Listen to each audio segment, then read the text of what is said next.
आज हमने ये देखना है कि जिस तरह से हमारे पास यहाँ PHP माई एडमिन में हमारे पास अगर ये डेटाबेस है, इसमें ये एक टेबल है स्टूडेंट का, इसमें देखें डाटा नज़र आ रहा है ना। हम ये चाह रहे हैं कि हमारे पास PHP के पेज पे भी ऐसे ही डाटा नज़र आना चाहिए। उस पेज पे डाटा शो करवाने के लिए हम नया पेज लेंगे एक PHP का, और उसमें एक ना यहाँ पे टेबल इंसर्ट कर लेंगे यहाँ से। रोज़ कॉलम पूछेगा, रोज़ हम 2 दे देते हैं, नंबर ऑफ कॉलम्स हम दे देंगे इसके अंदर लेट से 5 6 दे देते हैं। टेबल की जो विड्थ है वो 90%। इस तरह से ये आपके सामने टेबल आ जाएगा। इसमें जो इसका फर्स्ट कॉलम है, इसमें हमने शो करवाना है यूज़र का ID।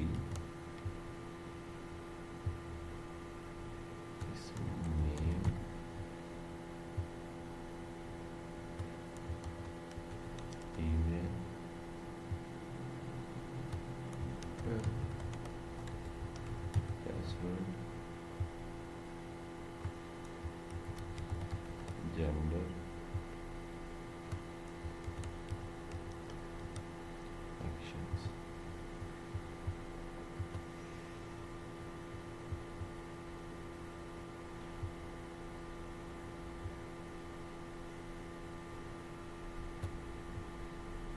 इनको आप जो है वो बोल्ड भी कर सकते हैं, कंट्रोल B प्रेस करेंगे बोल्ड हो जाएगा। ठीक है जी। उसके बाद इसकी PHP की कोडिंग करते हैं। पेज के शुरू में चले जाना है आपने।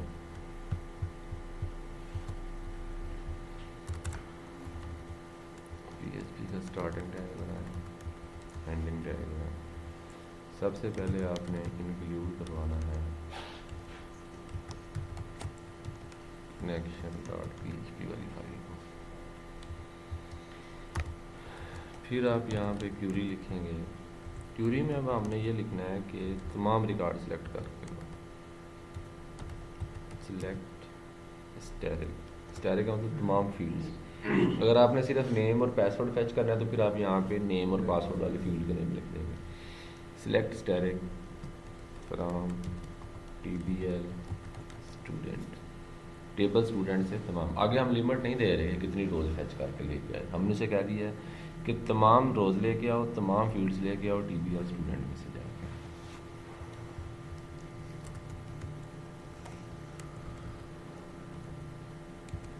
MySQL अंडरस्कोर क्यूरी, क्यूरी को आपने एग्जीक्यूट कर दिया।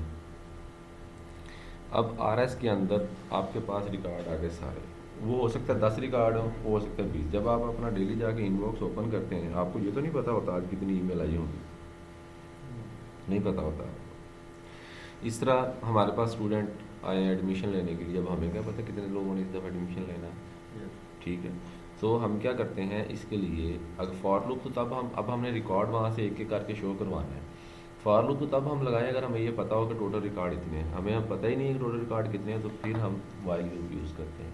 वाइल लूप में आपने पढ़ा होगा एक सेंटिनल वैल्यू का कॉन्सेप्ट। सेंटिनल वैल्यू में ये होता है कि आप एक ख़ास कंडीशन तक लूप को चलने देते हैं, उसके बाद लूप जो है टर्मिनेट हो जाती है। तो इसमें हम भी यही करेंगे, हम लिखेंगे वाइल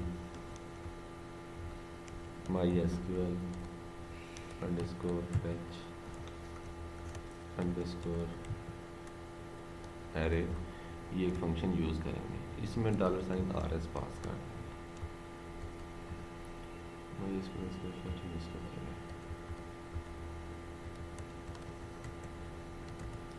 अब ये जो फंक्शन मैंने लिखा है ना, ये बिल्ट इन फंक्शन है। ये रिजल्ट सेट में से एक वक्त में एक रो फैच करता है और इस रो वाले वेरिएबल में स्टोर कर देता है। फिर अगली रो फैच करेगा, फिर इस वेरिएबल में स्टोर कर देगा। और ये रोज़ कब तक फैच करता रहेगा, जब तक डेटाबेस में RS वाला जो आपका वेरिएबल है जब तक, क्योंकि इसमें सारे रिकॉर्ड आ गए थे। अब हमने शो करवाना था एक एक करके, एक रिकॉर्ड फिर TR, फिर दूसरा रिकॉर्ड, फिर TR, फिर दूसरा। फॉर अब हमें क्या पता कितने रिकॉर्ड है। हाँ, फॉर ईच भी यूज़ कर सकते हैं आप। ठीक है, तो यहाँ पे हमने क्या किया, फैच एरे किया कि रिजल्ट सेट में से जाओ और डाटा फैच करके लेके आओ और लूप उसको कब रो में तक डाल चलती रहेगी जब तक रिजल्ट सेट में से डाटा आता रहेगा। आता रहे। ठीक। अब आपके पास यहाँ पे 2 रोज थी, एक रो में तो हमने हेडिंग दे दी थी, एक रो हमने एम्प्टी छोड़ दी थी। ये जो एम्प्टी छोड़ी थी इसको यहाँ से आप कॉपी कर लें, इधर आ जाए, एक वेरिएबल ले लें HTML के नाम से और उसमें इसको पेस्ट कर दें tr रो।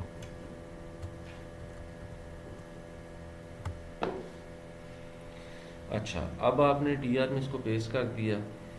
अब एक tr एक रो को रिप्रेजेंट करती है, अगर लूप 10 दफ़ा चलेगी तो ये 10 रो जो हैं बना देगी।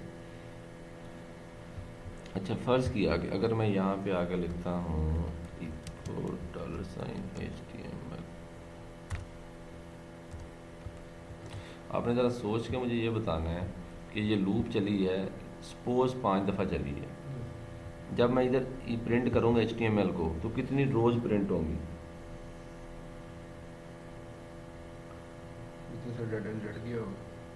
रोज़ मैंने कहा 5 है, तो इस HTML वाले वेरिएबल में कितनी रोज़ का डाटा आएगा? Single row. कौन सी, पहली या आखिरी? आखिरी। क्यों जी, आप इत्तेफाक करते हैं इस बात से? ये कहते हैं एक रो आएगी इसमें सिर्फ, और वो भी आखिरी। सारी आएंगी। हाँ जी, सारी हैं। बताओ जी इनको क्यों एक आएगी? क्योंकि सर हम हर दफ़ा उसकी न्यू न्यू वैल्यू हम उसे दे रहे हैं। हाँ देखें, पहली लूप चलेगी इसमें पहली रो आ जाएगी, जब अगली दफ़ा लूप चलेगी तो इसमें कौन सी रो आएगी? दूसरी। पहली कहाँ जाएगी? ओवरराइट हो जाएगी, रिप्लेस रिप्लेस हो जाएगी, क्योंकि वेरिएबल तो सेम है ना। ये बिल्कुल ऐसे ही है कि अगर आपके पास यहाँ पे $A है, उसमें आपने 6 स्टोर किया, फिर $A है, उसमें आपने 5 स्टोर किया, तो अब जहाँ प्रिंट करवाएंगे एक ही वैल्यू क्या प्रिंट होगा? 6 या 5?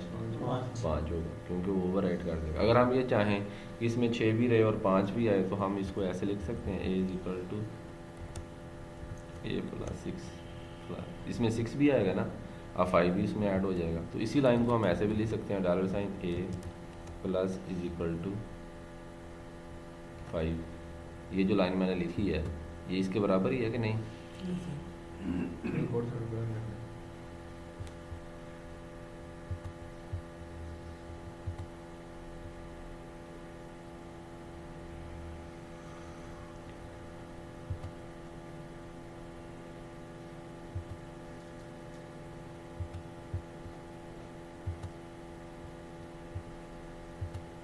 हाँ जी, बराबर है ना ये लाइन।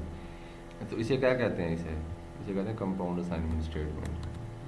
तो हम ये तो प्लस का साइन होता है चीज़ों को जमा करने के लिए, और कंकैटिनेट करने के लिए, तो स्ट्रिंग है ना, इनको कंकैटिनेट करने के लिए क्या लगाएंगे यहाँ पे? Dot use. अब क्या होगा कि पहली रो भी इसमें रहेगी, दूसरी भी इसमें आ जाएगी, तीसरी। अब जब हम प्रिंट करवाएंगे नीचे HTML को तो ये सारी रोज ही प्रिंट करेगा। अब इस रो में रिकॉर्ड आया हुआ है, हमने इसके जो फर्स्ट कॉलम है इसमें ID शो करवाना है रो में से निकाल के। अब यहाँ पे सिंगल कोट लिखूँ। अब क्योंकि स्ट्रिंग के अंदर वेरिएबल को कंकैटिनेट किया दोनों साइडों से, अब डेटाबेस वाली फील्ड लिखनी है यहाँ पे ID, क्योंकि हमने जो पेज बनाया था इसकी HTML का उसमें लिखा था कि फर्स्ट कॉलम में हमने ID शो करना है।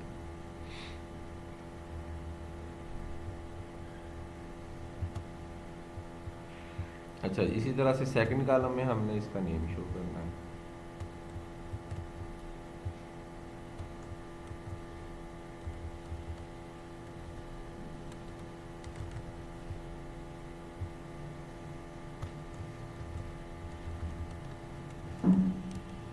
फिर इसका ईमेल,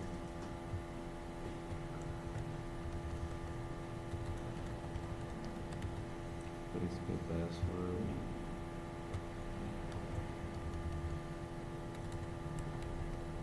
इसका जो एक्शन वालों को अभी खाली रहना है। अब इस पेज को सेव कर लें और इसका नेम रख दें view.php। सेव इसको उधर ही करना है अपने फोल्डर में myphp वाले। हाँ जी, यहाँ तक कोड में कोई इशू है, कुछ चीज़ समझ नहीं आई तो बताओ।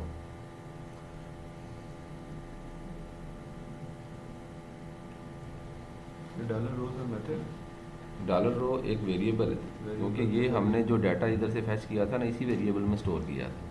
ठीक है, वेरी गुड। ओके जी।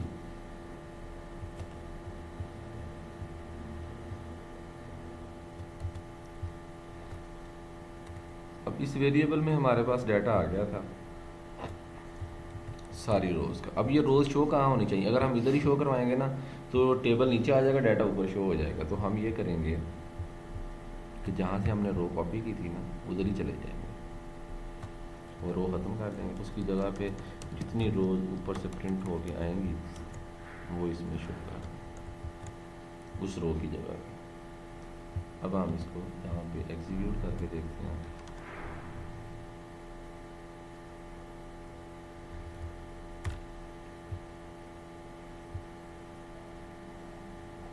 ये डेटाबेस में जितना डाटा था वो इसने हमें शो करवा दिया। ऊपर एक वार्निंग दे रहा है, देखें जब इसको फर्स्ट टाइम कनकैटिनेट करेगा ना इस वेरिएबल को, तो इसमें शुरू में वेरिएबल के अंदर कुछ ना कुछ गार्बेज वैल्यू तो पड़ी होगी ना, इसलिए वो वार्निंग दे रहा है आप इसको इनिशियलाइज करवा दें एम्प्टी से। अब वो भी एरर जो है वार्निंग नहीं देगा। इस तरह से ये आपका डाटाबेस में जैसे ही आप उसमें नई रो ऐड करेंगे वो यहाँ पे जब इसको इसमें आएंगे वो नई रो भी शो कर देगा। जितना भी डाटा होगा इस तरह से आपका यहाँ पे शो कर देगा। जी कोई क्वेश्चन है तो बताएं।